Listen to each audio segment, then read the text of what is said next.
আসসালামু আলাইকুম প্রিয় কৃষক বন্ধুরা, আপনারা তো সবাই এটা দেখছেন হাসান ভাই সেভেনিসের বিন লাগাইছিল। সেভেনিস বিনটা মোটামুটি আজ কয়দিন ধরে আপনারা তো সবাই দেখছেন। হাসান ভাই কিছুদিন আগে আজ প্রায় 5-6 দিন আগে যে সেভেনিস কোম্পানির মরালি বিন লাগাইছিল। তে আপনারা সবাই যে বলবেন হাসান ভাই সেভেনিস কোম্পানি মরালি বিনটা এই যে একবারে লাশ, এটা হলো মার্চের আজকে 19 তারিখ আপনার যে লাগাইতেছেন হবো ইনশাল্লাহ।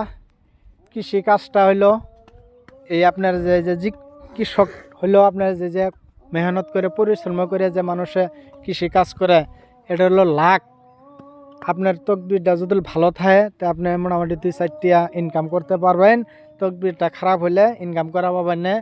আপনি ধরুন এটা হইল আঙ্গর কৃষকের জন্য আঙ্গর করাই লাগবো কে জানুন, আমরা খাই এডে করে, আমরা অন্য তার চাকরি বাকরি করে খাই না, আঙ্গর তো অন্য চাকরি বাকরি নাই। তে ইনশাল্লাহ আপনারা সবাই অল্প দোয়া করবেন যাতে হাসান ভাই এই যে কয়দিন বৃষ্টি যে মার হয়েছিল, মার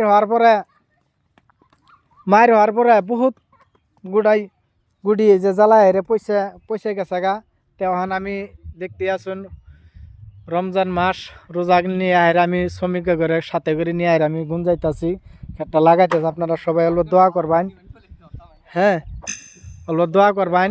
বহুত আমার শ্রমিকেরাও রোজা রাখছে, এই রোজা রাহার উপলক্ষে আল্লাহ যাতে কষ্টর ফলাফলটা দেয় আল্লাহ। আপনারা অবশ্যই হাসান ভাইয়ের জন্য দোয়া করবেন। হাসান ভাই কৃষি কাজ করে যে কৃষি কাজ করার পরে হাসান ভাইয়ের অন্য আর ভিডিও নাই, হাসান ভাইয়ের ভিডিওগুলোই কৃষকের ভিডিও। আপনারা সবাই বেশি সাপোর্ট করবেন আর দোয়া করবেন যাতে হাসান ভাইয়ের যে বিনয় খাটটা যাতে আল্লাহ আর মার না দেয়, যাতে টিকে। ইনশাল্লাহ ভালো থাকবেন, সুস্থ থাকবেন, আমার জন্য দোয়া করবেন।